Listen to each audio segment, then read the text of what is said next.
ಇನ್ನು ನೋಡಿ, ಬೆಂಗಳೂರಿನಲ್ಲಿ ರೌಡಿ ಹೈದರ್ ಅಲಿ ಕೊಲೆ ಪ್ರಕರಣ ವಿಚಾರಕ್ಕೆ ಸಂಬಂಧಪಟ್ಟಂತೆ ಪವರ್ ಟಿವಿಗೆ ಹೈದರ್ ಅಲಿ ಸಹೋದರ ಸಲೀಂ ರಿಯಾಕ್ಷನ್ ಕೊಟ್ಟಿರೋದು. ಏನಂತಂದ್ರು ಹೈದರ್ ಅಲಿ ಸಹೋದರ ಸಲೀಂ? ಡೀಟೇಲ್ಸ್ ಬರ್ತಾ ಇದೆ ನೋಡಿ. ನಾಜ್ಗೆ ಅಬ್ಬಾಸ್ ಸುಪಾರಿ ಕೊಟ್ಟು ಕೊಲೆ ಮಾಡಿಸಿದ್ದಾನೆ. ಈ ಹಿಂದೆ ಕೂಡ ಸಾಕಷ್ಟು ಬಾರಿ ಗಲಾಟೆಯನ್ನ ಮಾಡಿಕೊಂಡಿದ್ದ ಆತ. ಶಾಸಕರು ಕೂಡ ಇಬ್ಬರ ಮಧ್ಯೆ ರಾಜಿ ಸಂಧಾನವನ್ನ ಮಾಡಿಸಿದ್ರು. ಅವರಿಬ್ರು ಸ್ನೇಹಿತರು. ಆದ್ರೆ ನೋಡಿ, ಅನ್ಕೊಂಡಿರ್ಲಿಲ್ಲ ಅವನೇ ಕೊಲೆ ಮಾಡಿದಾನೆ. ನಮ್ಗೆ ಯಾವುದೇ ಚುನಾವಣೆ ಅವಶ್ಯಕತೆ ಇರಲಿಲ್ಲ. ಪವರ್ ಟಿವಿಗೆ ಹೈದರ್ ಅಲಿ ಸಹೋದರ ಸಲೀಂ ಹಿಂಗಂತಂದ್ರು.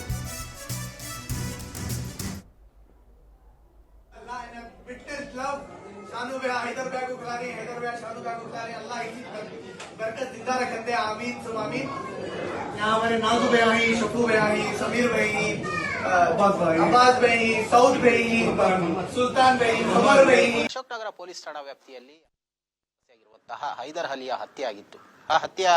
ಆ ಮೃತಪಟ್ಟಂತಹ ಹೈದರ್ ಅಲಿ ಅವರ ಸಹೋದರ ನಮ್ಮ ಜೊತೆ ಇದ್ದಾರೆ. ಆದರೆ ಈ ಘಟನೆಗೆ ಏನು ನಿಖರವಾದಂತಹ ಕಾರಣ, ಯಾವ ಉದ್ದೇಶಕ್ಕಾಗಿ ಅವರ ಹತ್ಯೆ ಆಯಿತು ಅನ್ನೋದ್ರ ಬಗ್ಗೆ ಅವರ ಹತ್ರ ಮಾಹಿತಿಯನ್ನ ಕೇಳೋಣ. ಸರ್ ನಮಸ್ತೆ. ಈಗ ಈ ನಾಜು ಮತ್ತೆ ಹೈದರ್ ಅಲಿಯ ನಡುವೆ ಇದ್ದಂತಹ ರೈವಲ್ರಿ ಏನು ಸರ್? ಏನಕ್ಕೆ ಇಬ್ಬರ ನಡುವೆ ಈ ವೈರತ್ವ ಉಂಟಾಯ್ತು ಅಂತ?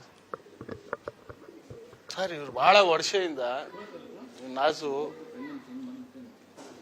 ಇವಂದು ಪ್ಲಾನ್ ಏರಿಯಾ ಒಳಗಡೆ ಇವಂದೇ ಹವಾ ನಡಿಬೇಕು, ಹಂಗೆ ಹಿಂಗೆ ಅಂದ್ಬಿಟ್ಟು ಜಾಸ್ತಿ ಇದು ಮಾಡ್ತಾ ಇದ್ದೆ ಸರ್. ನಾವು ಪಬ್ಲಿಕ್ ಜೊತೆನಲ್ಲಿ ಚೆನ್ನಾಗಿದ್ರು, ಪಬ್ಲಿಕ್ ಜೊತೆನಲ್ಲಿ ಪಬ್ಲಿಕ್ ಕೆಲಸ ಮಾಡ್ಕೊಂಡು ನಮ್ಮ MLA ಜೊತೆನಲ್ಲಿ ಇದ್ದು, ನಾನು ವಾರ್ಡ್ ಪ್ರೆಸಿಡೆಂಟ್ ಆಗಿದ್ದೀನಿ ಕಾಂಗ್ರೆಸ್ ಇಂದ.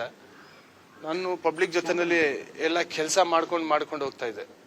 ಪಬ್ಲಿಕ್ ಕೆಲಸ ಬೆಳಗ್ಗೆ ಎದ್ದ ತಕ್ಷಣ BBMP, BWSSB, ಸ್ಟ್ರೀಟ್ ಲೈಟ್ದು ಅದು ಕಂಟಾಮಿನೇಷನ್ದು ಅದು ಇದು ಕೆಲಸ ಇರ್ತಾ ಇತ್ತು. ದಿವಸ ಮಾಡಿಸ್ಕೊಂಡು ನಮ್ಮ MLA ಜೊತೆನಲ್ಲಿ ಇದ್ದು ಅವ್ರಿಗೆ ಡೀಟೇಲ್ ಕೊಡ್ಕೊಂಡು ನಮ್ಮ ಕೆಲಸ ನಾವು ನಮ್ಮ ಪಾಡಿಗೆ ಮಾಡ್ಕೊಂಡು ಹೋಗ್ತಾ ಇದ್ವಿ ಸರ್.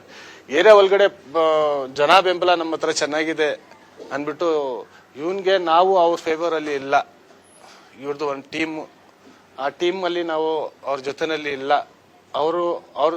ಅವ್ರ ಕಡೆಯಿಂದ ಯಾರಿಗೆ ನಾವು ತಗೊಂಡ್ ಬಂದು ಇಲ್ಲಿ ಸ್ವಲ್ಪ ಪಾರ್ಟಿಯಿಂದ ಮೇಂಟೈನ್ ಮಾಡೋಣ ಅಂದ್ಬಿಟ್ಟು ಅವ್ರದ್ದು ಉದ್ದೇಶ ಬಹಳ ವರ್ಷದಿಂದ ಇತ್ತು. 2017 ನನ್ನ ತಮ್ಮನ ಮೇಲೆ ಅಟ್ಯಾಕ್ ಮಾಡಿದ್ದಾರೆ. ಅದನ್ನು ಡೀಟೇಲ್ ಇದೆ ನನ್ನ ಹತ್ರ.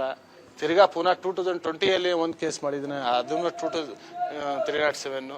2023 ಒಂದು ಕೇಸ್ ಮಾಡಿದ್ದಾರೆ, ಅದನ್ನು 307.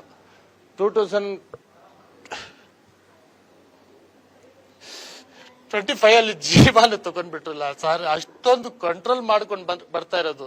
ಹೌದು, ನಾವು ಏನೋ ಅವ್ರ ಪ್ರಾಪರ್ಟಿದು ಈ ಸೆಂಟರ್ ನಲ್ಲಿ ನಾವು ಅವ್ರ ಪ್ರಾಪರ್ಟಿಗೆ ಇನ್ವಾಲ್ವ್ ಆಗಿದ್ರೆ ಪರವಾಗಿಲ್ಲ, ಇಲ್ಲ ಅವ್ರಿಗೆ ಏನಾನ ಒಂದು ಪ್ರಾಬ್ಲಮ್ ಕೊಡ್ತಾ ಇದ್ದಿದ್ರೆ ಪರವಾಗಿಲ್ಲ. ಇವ್ರಿಗೆ